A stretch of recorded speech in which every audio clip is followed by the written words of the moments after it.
સુરતમાં ફરી એકવાર વરસાદ વરસ્યો અને ઠેર ઠેર વરસાદી પાણી ભરાઈ ગયા। ઈચ્છાપોર અને ભાટા ગામ વચ્ચે વરસાદી પાણી ભરાયા।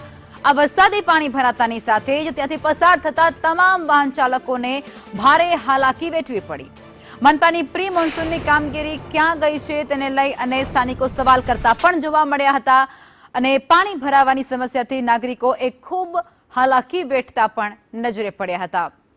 એ રસ્તાઓ જે ફરી એકવાર થોડા અમથા વરસાદમાં જ પાણીને હવાલે થઈ ગયા છે, પાણીમાં ગરકાવ થઈ ગયા છે।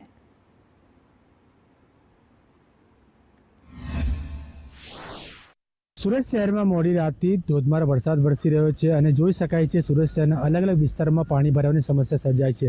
ત્યારે સુરત શહેરના જે સુરત અને ઈચ્છાપુર જે રોડ છે તેમાં ભાટા ગામથી ઈચ્છાપુર સર્કલ સુધી વચ્ચેનો જે માર્ગ છે એટલે મેઇન રોડ ત્યાં આ વરસાદી પાણી ભરાઈ ગયા છે અને રોડની બંને બાજુ આ વરસાદી પાણી ભરાવાના કારણે વાહન ચાલકોની જે ગતિ છે તે ગતિ પણ ધીમી પડી ગઈ છે અને તેઓને હાલાકીનો સામનો કરવાનો વારો આવ્યો છે। જે રીતે જોઈ શકાય છે સ્ક્રીન ઉપર ધીરે ધીરે વાહન ચાલકોની લાંબી કતાર પણ સ્ક્રીન ઉપર જોવાઈ રહી છે।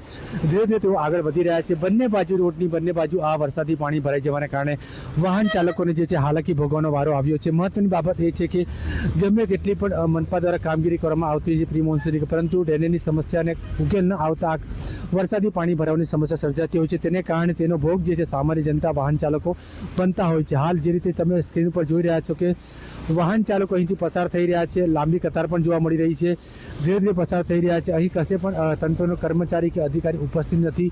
જો કોઈ મોટી દુર્ઘટના બને તો જવાબદાર કોણ? કેમેરામેન અજય પટેલ સાથે જયેન્દ્ર પાંડે, સંદેશ ન્યૂઝ, સુરત।